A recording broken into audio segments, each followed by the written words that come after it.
여러분 안녕하십니까? 스카이피플이 제공하는 지식 터는 방송,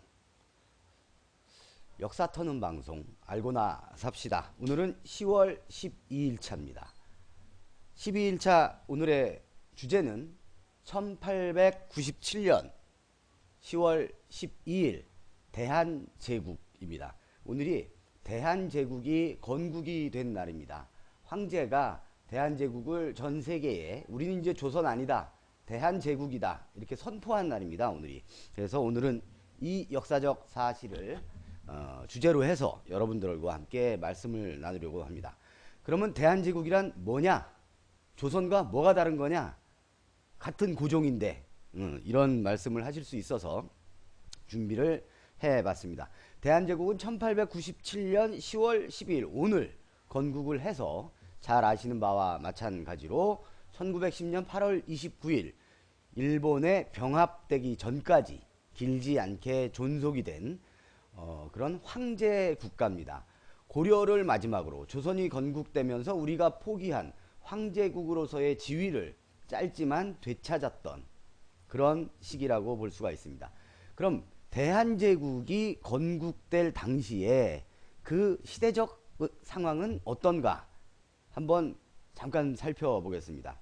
우선 조선 말에 세계관의 변화가 옵니다. 이게 무슨 말이냐면 동북아시아는 중국을 중심으로 한 그 유교적 의례에 의한 그 위계 질서가 바로 당시의 세계관이었습니다. 그러니까 중국을 황제 국가로 놓고 우리는 그 황제국의 제후국인 왕의 조공을 바치는 그런 제후국이라는 그런 그 국제 질서를 갖고 있었는데 우리가 중국 청나라만 보고 있다가 일본을 포함해서 세계 열강 러시아, 영국, 프랑스, 미국 이런 나라들을 보게 되고 세계가 넓다는 걸 인지하게 되기 때문에 중화 중심의 세계관이 조금씩 균열을 가져오게 된다. 이게 세계관의 변화다. 이렇게 말씀을 드릴 수 있겠습니다.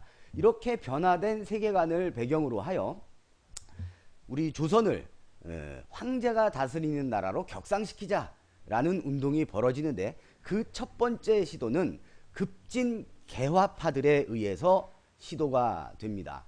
갑신정변을 벌이죠. 이들이 1884년에 갑신정변을 일으키는데 김옥균, 박영효 이런 분들이 이 급진 개화파가 첫 번째로 대한제국을 그러니까 황제국가를 주장을 합니다.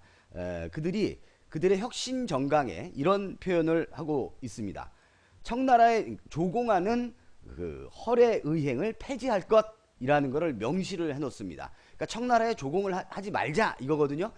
제후국이 황제국에 조공을 하지 말자는 것은 우리도 니네랑 똑같은 황제국이다 이런 말이기 때문에 이때가 바로 첫 번째 칭제 시도다라고 보시면 되겠습니다. 그 이후에 10년 후에 또 갑오경장 때 두 번째 시도가 있는데 여기서 잠깐 알고나 삽시다 스럽게 한번 잠깐 어디 좀 들렸다가죠. 황제국과 제후국 우리가 일전에 한번 했던 기억은 있는데 부연을 해서 말씀을 드리면 이 동아시아 유교적 질서 이게 엄밀히 말해서 또 유교라고만 할 수는 없어. 진시황 때부터 시작이 된 거니까 중국을 중심으로 한 이 황제와 왕 체계 이 의례적 질서에 있어서 일단 군주를 일컫는 말도 황제, 대군주, 왕, 군주 이렇게 다른 거죠. 왕이 다스리는 나라는 황제가 다스리는 나라에 조공을 바치게 돼 있습니다. 그래서 조공을 바치는 애들이 왕이야. 그래서 황제라고 하고 왕이라고 하고 이거 잘 알고 계실 거고 또 제후라고도 합니다. 근데 이제 왕이죠 우리는. 그리고 황제를 일컬을 때 신하들이 부를 때 폐하 이렇게 부르고 왕 국가는 임금인 국가는 전하 이 정도는 뭐 여러분이 잘 아시는 거고 그 다음에 황제가 내리는 그 명령설은 칙서입니다. 칙서. 근데 왕이 내리는 건 교서. 그 다음에 1인칭도 황제는 짐 이게 다 한문으로 써야 되는데 더 복잡하니까 다 쓸 줄 압니다. 그 다음에 왕은 고 또는 과인이라고 합니다. 그러니까 드라마에서 과인은 우리 드라마에는 조선을 배경으로 한, 근데 고려 특히 성종 이전 이때는 다 과인이 아니라 짐으로 이렇게 호칭되는 게 맞습니다. 그런 거 한번 눈여겨보시면 재밌고요. 그러니까 당연히 왕비도 그러니까 황후 또는 태후 이렇게 되는 거고, 우리는이 아니라 조선은, 엄밀히 말해서 조선은 왕비 또는 왕후 이렇게 되는 겁니다.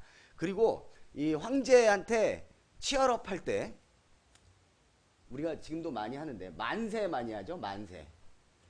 대한독립 만세 만세. 조선은 만세하면 큰일 납니다. 뒤집니다. 천세라고 해야 됩니다. 천세. 만 다음이 천, 백 이렇게 가잖아요. 그래서 천세. 재밌는 건 요게 있고, 옷도 황제는 같은 용포를 입어요. 군주들은 용포를 입는데 황제는 황룡포, 누런색 황룡포를 입고, 왕들은 적용포, 그러니까 붉은색 용포를 입습니다. 그 다음에 여기는 있는데 여기는 없는 게 있습니다. 나중에 우리 대한제국 때 이거를 만드는데, 황제는, 중국의 황제는 특히 천자라고 하죠. 하늘의 자식입니다. 그래서 하늘에 직접 제사를 지낼 수가 있어요. 그래서 제사를 지내는 환구단이라는 게 있습니다. 근데 조선은 내지는 제후국은 이게 없죠. 그래서 대한제국 때 원구단이라는 이 재단을 만듭니다. 그 자리가 지금의 조선호텔 자리예요. 거기에 원구단이라는 걸 만들고, 거기에서 대한제국을 정식으로 오늘 선포를 하는 겁니다. 첫 번째, 이런 그 황제 국가로 칭제하는 걸 시도했던 첫 번째 시도가 말씀드린 대로 갑신정변 직후에 그 급진 개화파들에 의해서 시도가 됐는데, 갑신정변은 3.1천하로 끝났지 않습니까? 그래서 첫 번째 시도는 실패합니다. 두 번째 시도는 그 뒤로부터 약 10년 후에 1894년에 갑오경장이 일어나는데, 이 갑오경장에 의해서 초반에 그 갑오경장 때 그 집권을 한 세력이 온건 개화파입니다. 이들이 두 번째 시도를 하죠. 그래서 첫 단계로 역시 군주를 대군주로 칭하자 이렇게 하고, 이들의 정강인 홍범 14조에 그런 내용을 담습니다. 조선은 자주 독립국가다. 그래서 청에 의부하는 것을 버리고 조선 국왕을 중국 황제와 대등한 지위에 올려놓는다, 이렇게 공포를 합니다.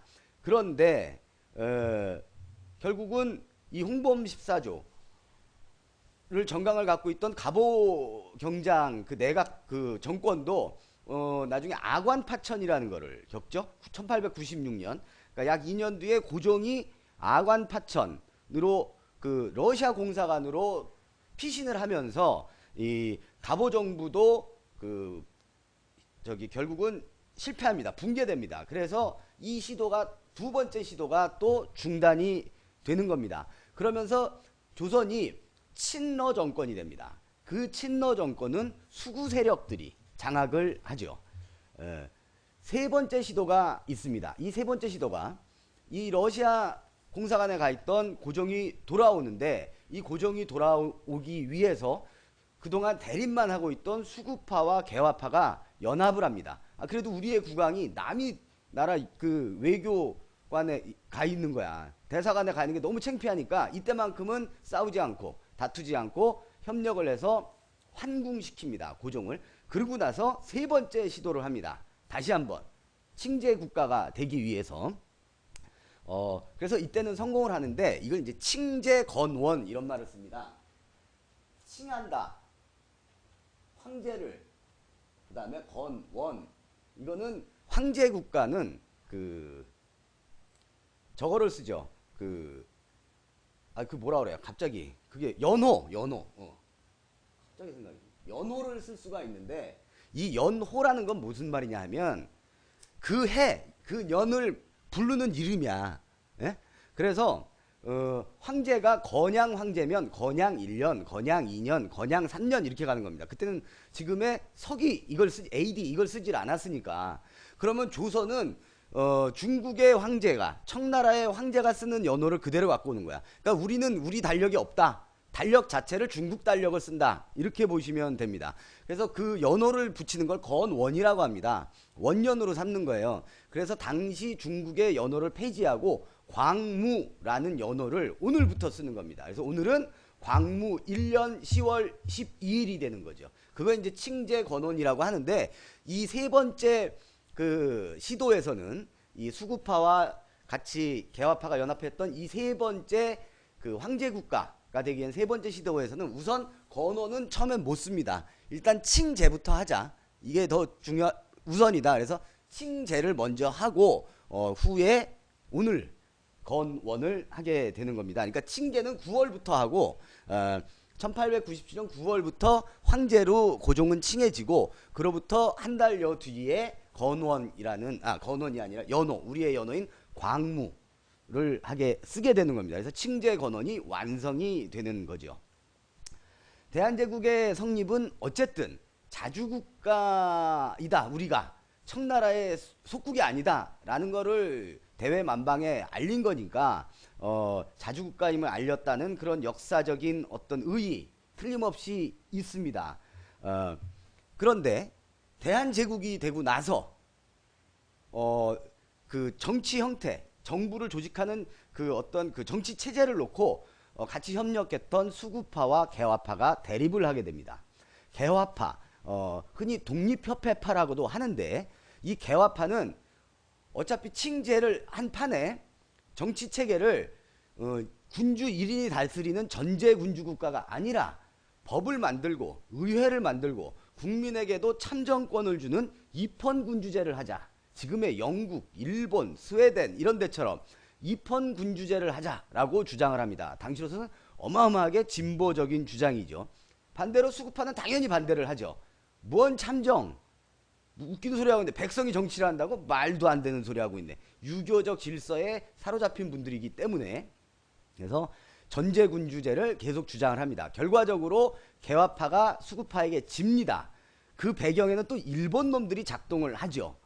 일본은 조선이 칭제 건원하면서 자주독립국가로 선포하는 것을 내심 초반에는 바라죠. 왜냐하면 청나라로부터의 영향권을 벗어나면 그만큼 그들의 영향력을 더 발휘할 수 있다라고 보기 때문에 내심 바라고 있었는데 일단 칭제 건원을 해서 황제국이 된 다음에 이게 입헌군주까지 가려고 하니까 그거를 방해합니다. 입헌군주까지 가면 황제 하나만 몇몇 수구 대신들만 요리하면 될 것을 참정권이 확대돼서 많은 그 일본의 그 저의를 깨닫고 저항하는 세력이 많아지면 많아질수록 불리하기 때문에 참정권을 갖게 되는 입헌군주제는 반대를 해요. 그래서 고종이나 수구 대신들을 가서 쑥덕지를 합니다. 뒤에서. 그거 되면 큰일 납니다. 니네 작살납니다. 뭐 이런 식으로 얘기를 해서 결국은 수구파와 고종은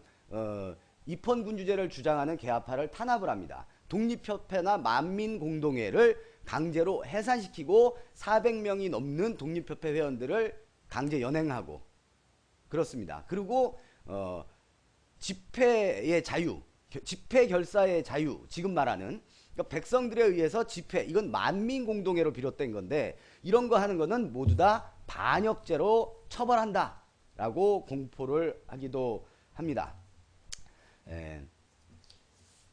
이런 대한제국은 가장 큰 문제점이 하나 있었습니다. 대한제국의 가장 큰 문제점은 대외정책입니다. 대외정책. 대한제국은 대외적으로 우리 대한제국은 자주독립국가이므로 중립이다 이렇게 선언은 합니다. 그런데 누가 정권을 잡았다고 했어요? 대한제국은 수구파가 잡았다고 하지 않았습니까? 수구파는 친러파입니다. 당시의 수구파는 고종이 아관 파천하고 있었을 때 정권을 잡은 분들이기 때문에 친러파예요. 그래서 러시아에 완전히 이렇게 치중되어 있는 그런 정책들을 핍니다. 그래서 러시아에 많은 이권이 넘어가죠. 이때 당시에. 그러니까 이걸 또 옆에서 일본이 보고만 있진 않을 거 아닙니까? 왜 러시아만 저렇게 다 이권을 넘겨주냐? 우리도 달라. 땡깡을 놔서 또 반대급부로 그 달랜이라고 또 일본에도 많은 이권이 넘어가는 그런 좀 안타까운 한계를 갖고 있었던 그런 국가입니다. 대한제국은 비록 그 건국 치국 기간이 짧고 망국의 국가였긴 합니다마는 어찌 되었던 간에 엄연히 우리의 근대사입니다. 우리의 근대사고 대한제국이 망국이고 짧았고 막 이래가지고 그 이 조선에 그냥 조선 아니야? 대한제국이 조선이 아니야? 그래서 싸잡아서 같이 보는 그런 경향이 있는데 엄연히 그렇게 단순 치부될 일은 아니다. 대한제국은 별도의 국가였다라고 보고 싶습니다. 그 당시에 얼마나 어려운 시기였습니까? 모든 열강들이 우리의 나라의 우리를 침탈하기 위해서 들어와서 많은 열강들이 그 역학관계 속에서 그 약소국가인 대한제국이 이 어려움을 겪고 있는데 그런 시기에 어쨌든 잠시나마 우리의 자주성을 대내외적으로 부르짖은 역사다. 그래서 이거를 우리 후대는 꼭 기억을 할 필요가 있다. 그것이 후대의 도리가 아닌가라는 생각이 듭니다. 마지막으로 여러분들의 이해를 위해서 말씀을 드리면 순종은 조선의 마지막 임금이 아닙니다. 대한제국의 두 번째 황제인 겁니다. 오늘 10월 22일이라고 여기 써놨네. 오늘이 10월 12일 죄송합니다. 다 끝날 때쯤 시정하겠습니다. 너 들어간다. 오늘 10월 12일차 스카이피플이 제공하는 지식과 역사 터는 방송 알고나 삽시다에는 대한제국의 건국을 여러분과 함께가 아니죠. 여러분께 말씀드렸습니다. 여러분 대한제국 잊지 말아 주시기 바랍니다. 고맙습니다.